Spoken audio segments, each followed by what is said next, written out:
Your fingers stop working first. Not because they're frozen, because your brain decides they're not worth saving. At minus 30 degrees Celsius, your body becomes a battlefield, and you are not in control of which parts get sacrificed.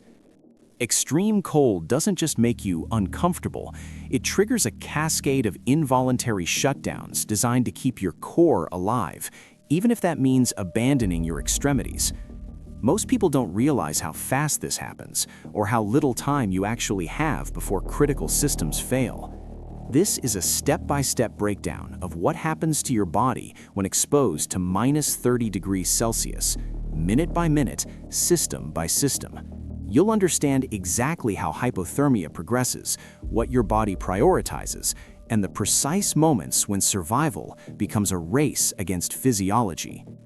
The moment your skin registers minus 30, your body enters threat mode.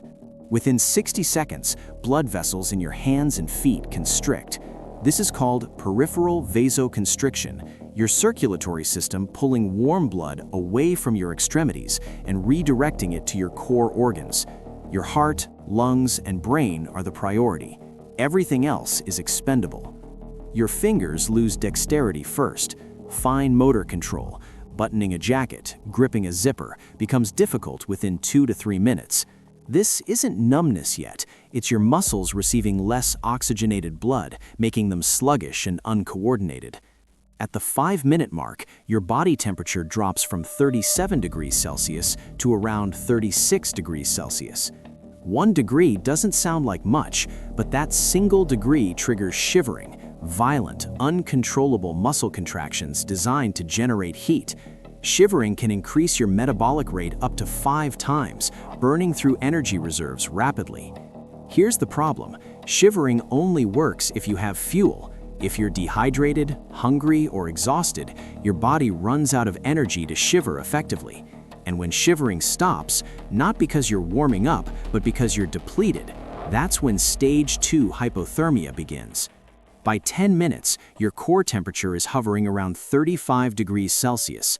Your thinking slows, not dramatically, just enough that you might make a small mistake, forgetting to zip a pocket, losing track of which direction you came from.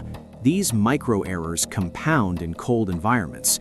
Your body is now in a state of mild hypothermia. At 15 minutes, exposed skin on your face and ears is at risk of frostbite. Ice crystals begin forming in the outer layers of tissue. The damage isn't immediate, but the clock is running.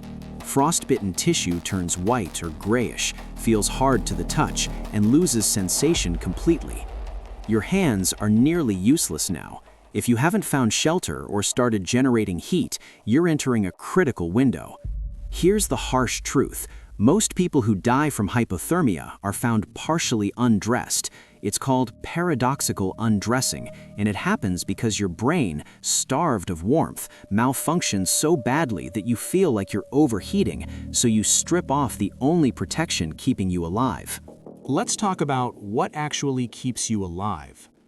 Insulation and wind protection are more important than heat generation in the first 30 minutes. A person in minus 30-degree wind loses body heat 25 times faster than in still air. Even a makeshift barrier, a snow wall, a cluster of trees, a tarp can buy you critical time. At the 20-minute mark, if you're still exposed, your core temp drops to 34 degrees Celsius. You're now in moderate hypothermia.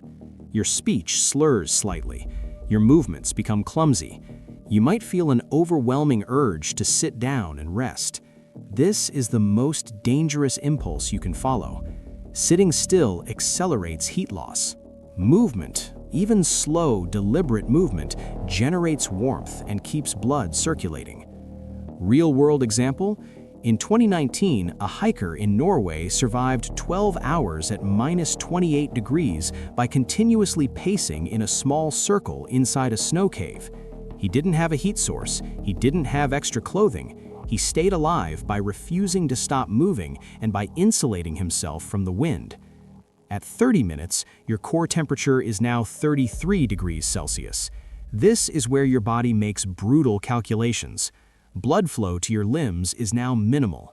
Your fingers and toes are functionally frozen, not dead yet, but no longer receiving the resources needed to stay viable. If you're rescued at this point, frostbite damage is likely, but survivable.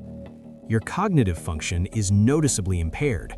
Complex problem solving, navigating with a map, using a lighter, even recognizing danger becomes difficult. 45 minutes in, you're approaching 32 degrees core temperature. This is severe hypothermia. Shivering has stopped, not because you're warm, but because your muscles don't have the energy to contract anymore.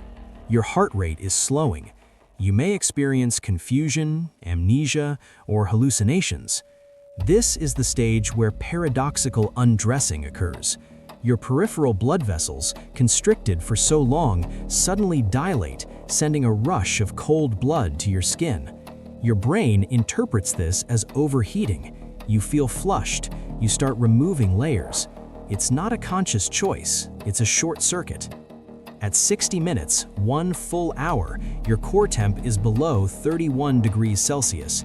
You're barely conscious. Your pupils dilate, your pulse is weak and irregular. Without intervention, cardiac arrest is imminent. The heart, stressed by cold and oxygen deprivation, begins to fibrillate, a chaotic, ineffective rhythm that can't pump blood. Here's what matters. Rewarming at this stage must be slow and controlled. Rapid rewarming, hot water, direct heat, can cause afterdrop, where cold blood from your extremities rushes back to your core and drops your core temperature even further, triggering cardiac arrest. Survivors at this stage are rewarmed with heated IV fluids, warm blankets, and heated oxygen, not campfires or hot showers. But let's rewind. Let's talk about the golden window, the first 15 minutes. If you recognize the signs early, loss of dexterity, uncontrollable shivering, confusion, you can still self-rescue. Immediate priorities. 1. Stop heat loss. Get out of the wind. Cover your head. 40% of body heat escapes through an unprotected head in extreme cold. 2. Insulate from the ground. Cold ground conducts heat away faster than cold air. Sit on a pack, branches, anything that creates a barrier. 3. Generate heat. Eat high-calorie food if you have it. Your body needs fuel to shiver. Stay in motion if you can. Small, controlled movements. 4. Protect extremities. Tuck your hands into your armpits. Cover your face. Frostbite is easier to prevent than to treat. One more critical detail. Alcohol makes you colder. It causes vasodilation. Your blood vessels open up, radiating heat away from your core. That warm feeling after a drink, that's your body losing the heat it needs to survive. Same with smoking. Nicotine constricts blood vessels, reducing circulation to extremities and making frostbite more likely.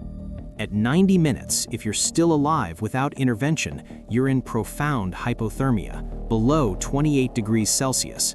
Survival is rare. The body's systems are shutting down completely. But here's the remarkable part. People have been revived from core temperatures as low as 13.7 degrees Celsius. Cold slows metabolism so drastically that the brain can survive longer without oxygen. There's a saying in emergency medicine, no one is dead until they're warm and dead. Rewarming takes hours, sometimes days, but it's possible.